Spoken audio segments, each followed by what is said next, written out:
Film dimulai ketika seorang penembak jitu bernama Swagger bersama satu rekannya yaitu Donnie, di mana mereka berdua tengah menjalankan sebuah misi perdamaian pada zona konflik di Ethiopia. Tepat di atas sebuah bukit tandus, mereka terus mengawasi pergerakan kendaraan sweeper dari pasukan pemberontak yang sedang melaju ke arah kamp pasukan Amerika Serikat. Jarak sekitar 2000 yard jauh di dasar lembah tentunya tak masalah bagi Swagger dan Donnie. Bahkan, disitulah justru ketangkasan mereka diuji. Perhitungan yang matang dan ketepatan memilih momen eksekusi benar-benar telah membuat pertahanan lawan berantakan. Seperti itulah kejadian pada siang itu.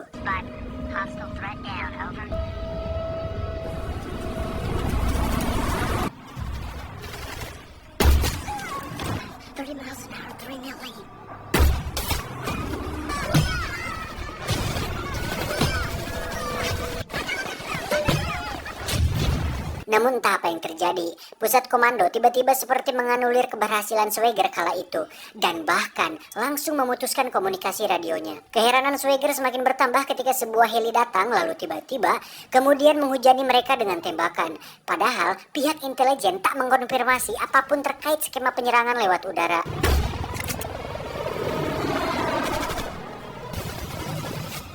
Lantas, dari pihak manakah heli itu berasal? Nanti kita akan tahu jawabannya. Lanjut, perlawanan yang tak berimbang pada peristiwa tersebut telah mengakibatkan tewasnya Donnie yang merupakan satu-satunya sahabat Swagger yang selalu mendampingi sepanjang perjuangannya.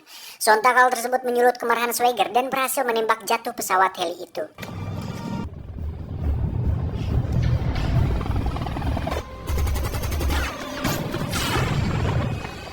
Tiga tahun kemudian, semenjak misi terakhirnya yang dinilai gagal oleh pihak intelijen itu, Swagger lebih memilih pensiun dan mengisolasi diri di sebuah rumah gunung yang jauh dari keramaian. Hari-harinya hanya ditemani seekor anjing kesayangannya yang bernama Sam.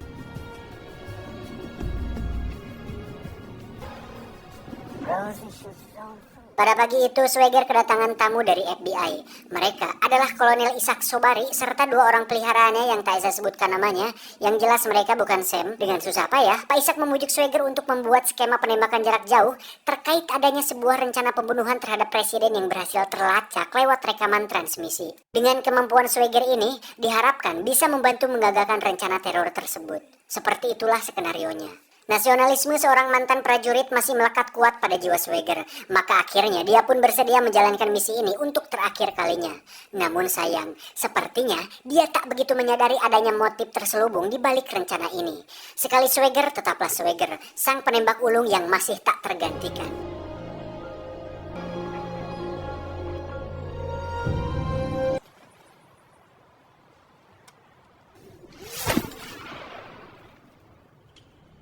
Singkat cerita, Swagger mulai melakukan survei dan mengamati 3 tempat penting di Amerika, yaitu Maryland, Philadelphia, dan Washington DC.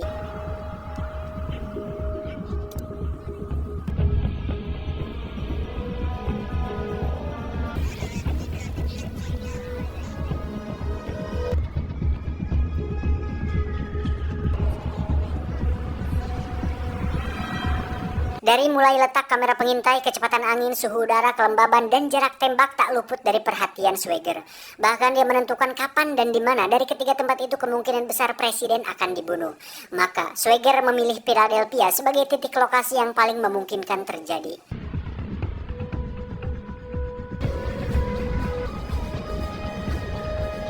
Diceritakan 2 minggu kemudian, tepat pada hari kunjungan presiden itu, Swagger dibawa kolonel dan kurawanya memasuki sebuah gedung tak resmi yang kelihatan seperti ruko-ruko gitu. Dari balik jendela gedung tersebut, Swagger terus menganalisa dengan seksama segala kemungkinan terjadinya teror terhadap presiden. Di sisi lain, sebuah senjata otomatis seperti telah dipersiapkan kelompok rahasia dan mengarahkan larasnya tepat ke posisi presiden di mana beliau sedang berpidato di atas mimbarnya. Hinggalah tiba saatnya di mana Swagger meyakinkan kemungkinan terburuk akan segera berlangsung. Namun tiba-tiba, seorang ofisir polisi Philadelphia muncul dan menembaki Swagger dari belakang. Kemudian disusul dengan tembakan jarak jauh yang secara tiba-tiba justru mengenai kepala Uskup Agung Ethiopia ketika beliau mendampingi presiden di samping mimbarnya. Seketika massa pun berhamburan panik, spontan Swagger menjatuhkan diri dari jendela gedung untuk menghindari serangan ofisir yang terus menembakinya. Namun sial, 2 butir peluru bersarang tepat di bagian bahu dan pahanya. Kejadian tersebut telah membuat Swagger sadar bahwa ini adalah murni jebakan.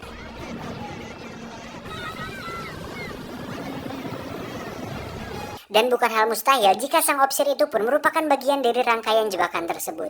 Hal itu terbukti ketika sekonyong-konyong dia dituduh sebagai eksekutor tembak yang menewaskan uskup agung tersebut. Dengan membawa luka tembak di tubuhnya, Swagger berhasil lolos dan menghampiri seorang agen FBI yang sedang memantau situasi. Dia bernama Mick Memphis. Di hadapannya Swagger menyatakan, "Bukan aku pelakunya, aku dijebak."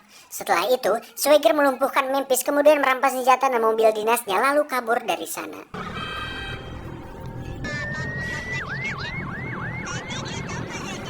Sedangkan di gedung itu, mereka sibuk memasang senapan milik Swagger pas pada posisi di mana Swagger berdiri di sana. Sekaligus dijadikan skenario seolah-olah Swagger lah pelaku penembakan tersebut. Namun di sisi lain, kegagalan membunuh Swagger benar-benar membuat Pak Ishak Sobari geram. Tak lama, pemburuan pun digencarkan. Tim bersenjata profesional dikerahkan. Mereka yakin jika saja Swagger gagal ditangkap, maka lain lagi ceritanya. Dan yang pasti situasinya akan semakin buruk lagi.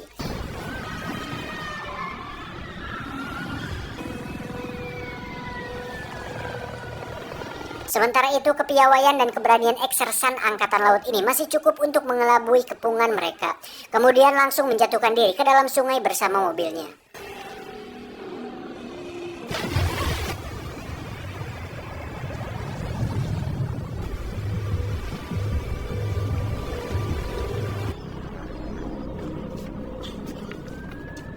Singkat cerita, pelarian Swagger berakhir di rumah seorang janda muda bernama Sarah Van.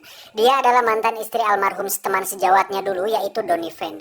Pada awalnya, Sarah pun meragukan Swagger karena terpengaruh isu yang bergulir di televisi akhir-akhir ini. Namun Swagger terus berupaya untuk meyakinkan Sarah bahwa sekelompok orang telah menjebaknya. Hingga akhirnya Sarah pun bersedia menerima Swagger dan merawat luka tembak yang tengah dialaminya.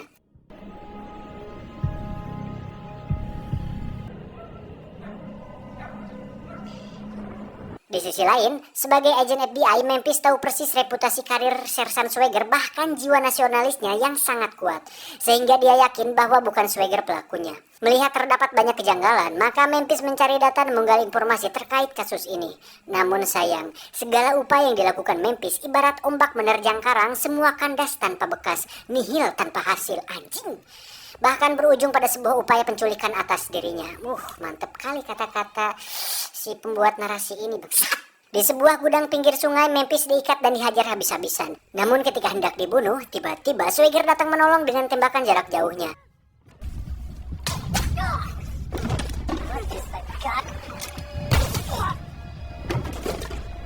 Semenjak itulah, Memphis rela mengorbankan karirnya dan bersedia menyatukan misi bersama Swagger, yaitu demi membongkar kejahatan berbalut konspirasi di tubuh FBI terkait penembakan uskup agung tersebut.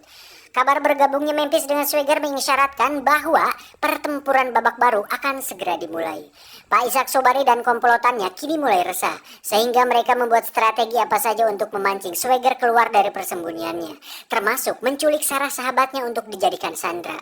Tujuannya hanya satu, yaitu membunuh Swagger.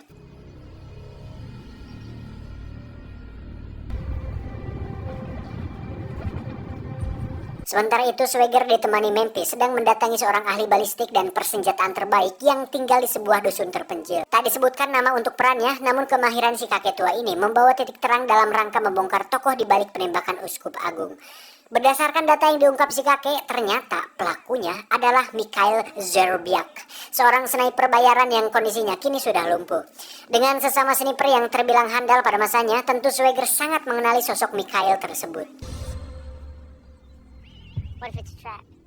Singkat cerita, mereka berdua tiba di Virginia. Menyusul adanya informasi bahwa Mikhail sengaja ditempatkan di sana sebagai opsi kedua untuk memancing kedatangan Swagger.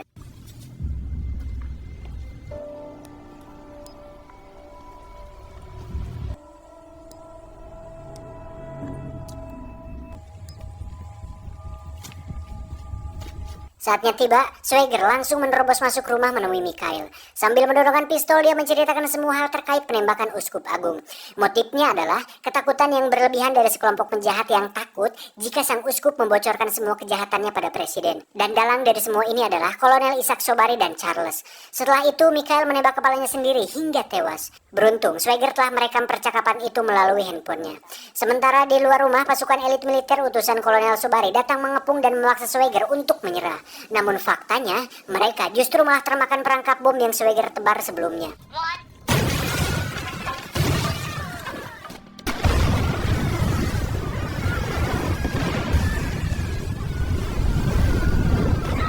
Untuk kesekian kalinya strategi yang dipraktikkan Pak Ishak dan kawan-kawan ternyata tak mempan melawan kepiawaian Swagger.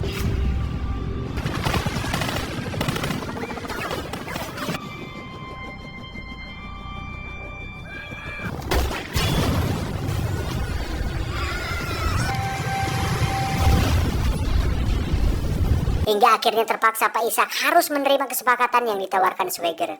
Meskipun berat, namun mau tidak mau langkah ini harus mereka tempuh. Di mana mereka harus menyerahkan senator sebagai jaminan demi mendapatkan file rekaman handphone tentang bukti kejahatan mereka selama ini.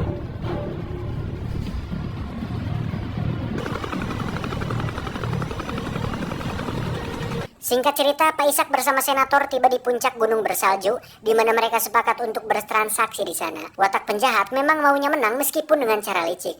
Mereka menggelandang Sarah Van menjadi bagian dari strategi mereka, bahkan memasang sniper di beberapa titik gunung tersebut.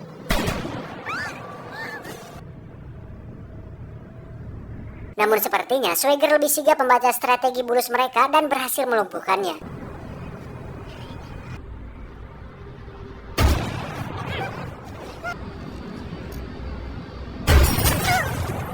Situasi tersebut membuat si pengawal Pak Ishak teriak frustasi dan menantang Swagger dari kejauhan.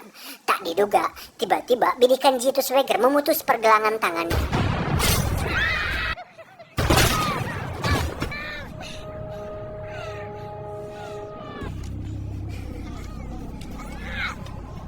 Sementara itu, senator pura-pura berlagak baik dengan membujuk Swagger untuk bekerja sama dengannya. Dengan tegas, Swagger menyinggung soal kejahatan perang yang terjadi di Ethiopia 3 tahun silam, dan hal itu cukup jadi tamparan baginya. Di luar dugaan, tiba-tiba 2 helikopter FBI datang untuk menangkap Swagger. Dengan terpaksa, dia menyerah dan membawa perkara ini ke majelis peradilan. Di hadapan hakim dan penuntut, Swagger berusaha membantah bahwa yang dituduhkannya terhadapnya selama ini adalah tidak benar. Bahkan terkait bukti senjata miliknya itu pun hanyalah rekayasa Kolonel Sobari. Karena ketika itu, senapan masih pada posisi yang tak digunakan dan tak sembarang orang bisa menggunakannya. Namun keputusan majelis justru malah meloloskan Kolonel Sobari dengan dalih materi kasusnya di luar teritori hukum di sana. Tentunya hal itu sangat mengagetkan Swagger. Namun meskipun demikian, hakim memberikan kesempatan pada Swagger untuk mendedikasikan keadilan dengan gayanya sendiri. Alhasil, vonis bebas pun dianugerahkan hakim kepada Swagger. Singkat cerita, malam pun tiba. Scene berpindah ke sebuah villa di mana Sobari dan senator tengah tertawa karena kebebasannya. Tiba-tiba, salah seorang Kurawanya jatuh di hadapan mereka dengan lubang peluru di kepalanya.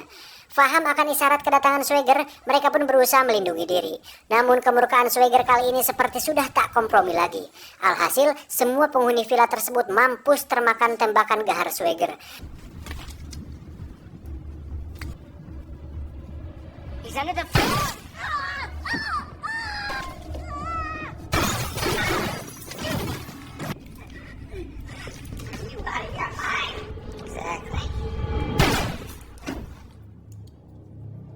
Tak cukup dengan itu, dia pun sempat membocorkan instalasi gas, kemudian meninggalkannya.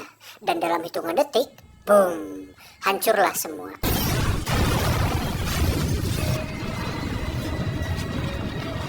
Sementara itu, Swagger menghampiri Sarah yang sedang menunggu di mobilnya.